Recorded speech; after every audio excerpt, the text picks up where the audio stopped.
are looking to set some goals for the new year, then this video is the one for you.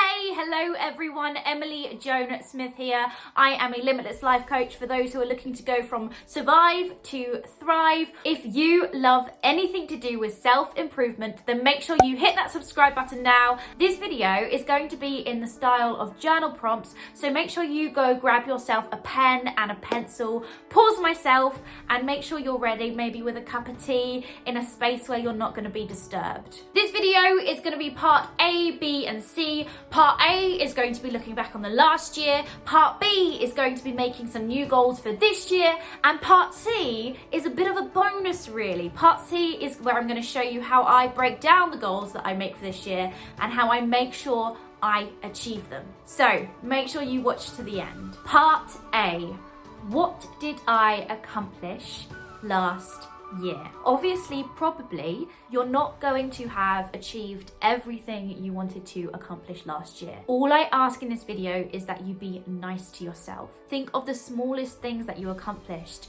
at least between 5 and 10 things. I promise you, no matter how small these accomplishments may seem to you, they seem big to someone else, and also they are worth celebrating. What are my biggest disappointments from last year? What did I learn last year? What are some changes I'll make this year? I just want to point out now that these are not changes that you have to make straight away. These are not changes for you to feel pressure about once you've written them down on the paper. They are just changes that maybe they would be good to make. Obviously, we all have a lot on our plates. It may not be something you can do right now, but it's just an idea for the future. Nothing to feel too overwhelmed about. In what areas of my life am I not achieving? I know it's easy when we're looking back on our past year or reflecting on our life, especially when it comes to thinking about what we're not achieving. It's easy for this to bring up negative emotions. So what I want you to try and do is just write this factually. Don't bring emotion to the paper, just factually. What areas of your life are you not achieving? You don't need to think into it, just things that come to your mind. What roles do I play in life? What I want you to do is make a list of roles that you play. This could be, I'm a daughter, I am a dog owner, I am a co-worker, I am a friend, I am a boyfriend, a girlfriend, a husband, a wife, a brother, a sister, a mother, a father. What roles in life do you play? A YouTuber, a creator, a dancer? What roles do you play? And after you have listed these roles that you play, without beating yourself up, write from 1 to 10, 1 being not so great and 10 being the best. How do you rate yourself in these roles?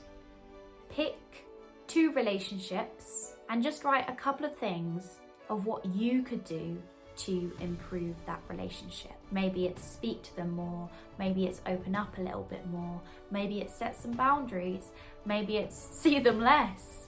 What could you do to improve that relationship? Bearing in mind that we can only really have control in relationships of what we do, how we act, how we think, how we as a person do our part, our side of the relationship. So how could you improve those 2 relationships? Just a couple of ideas. Section B. This is where we look ahead and get excited about our future and maybe write some goals that maybe we want to achieve. I'm going to take you through 6 categories that I think every part of our life can be put into. These 6 categories are going to be broad because there is a lot of life to put into these 6 categories, but bear with me, we'll figure it out as we go along. If I had a magic wand, what would my relationships look like? How could I improve my career/finance over the next year? How could I improve my health and wellness? Is there anything I'd like to learn over the next year? How can I give back more over the next year? If I had unlimited time, money, and energy, what would I give to myself? Okay, Okay, it's time to grab a highlighter, and hopefully you have one near. What I want you to do is go back through section A and section B and highlight 1 to 10 things that could be a goal for you this year. So, for example, if you want to give back more, you could highlight one of the things that you wrote in the giving back section in part B. Or if you wanted to learn something new, highlight something from the education part of part B. If you want to improve a specific relationship, highlight one of the relationships. You could even take one of the changes that you made in part A and make one of those your goals. You could have a look at what you're not achieving in part A and turn it into one of your goals. Have a look through what you've just written in section A and B. Pick 1 to 10 things that you would like to be a goal for you this year. Section C, favorite part of the video. This is making sure that you achieve what you want to achieve this year, that you achieve your goals. It's all well and good if we know our goals, but how the hell do we actually achieve them and not get to next year and feel disappointed, worthless, and a bit useless? This is how. Previously, I asked you to write 1 to 10 goals that you want to achieve this year. Now, I'm going to tell you now, you are not going to achieve every single one of these goals, but it's still good to know how you want to improve this year. I've done this the last 4 years or so, and I can tell you honestly that on an average, I will probably achieve 4 to 6 of these goals. On average, and some of them only partly. This is why I don't get disappointed, because these goals, I know if I achieve them each year, if I achieve these 10 specific goals, that I am moving forward and progressing in my life. I don't have to have achieved them fully. I could have achieved them partly, but I know that even though I didn't fully achieve that goal or fully achieve all of them, I know I've progressed. And that's why I don't feel down and annoyed and frustrated about myself. And that's why I still love writing goals, because I'm moving forward. It's about the journey. It's about progressing. It's about moving closer to these goals. Some of these goals, I've had them for 2 years in a row, 3 years in a row. But I know I've progressed. I've progressed towards these goals. What I want you to do now is 1 to 10, prioritize your goals, or however many you've done. If you've done 6 goals, prioritize your goals 1 to 6, 1 to 5, 1 to 4, 1 to 7, can't even think of the other numbers. Prioritize your goals with your number 1 priority goal. Write on a next piece of paper or some space that goal down for me. Write it down. What one goal, if you were to achieve this year, would absolutely change your life for the better? Underneath that number 1 priority goal, write down the steps you think it would take to achieving this goal. If you don't know the steps, or if you can't think of some steps, maybe it's I need to YouTube how I could do this goal, or I need to talk to someone I know who's done it. Write down everything you can think of, massive brain dump of what can help you achieve this goal. Because it's all well and good to have the goal, but if you don't know how you're going to get there, that's what gets scary. It's this space between where we are now and that goal over there, and this unknown is the scary bit. So if we can brain dump as much of this unknown and make it a bit more known on how to get there, life becomes a bit more easier. Next, for this number 1 priority goal, I want you to just write down a couple of sentences of why you want to achieve it. Why is this your priority goal?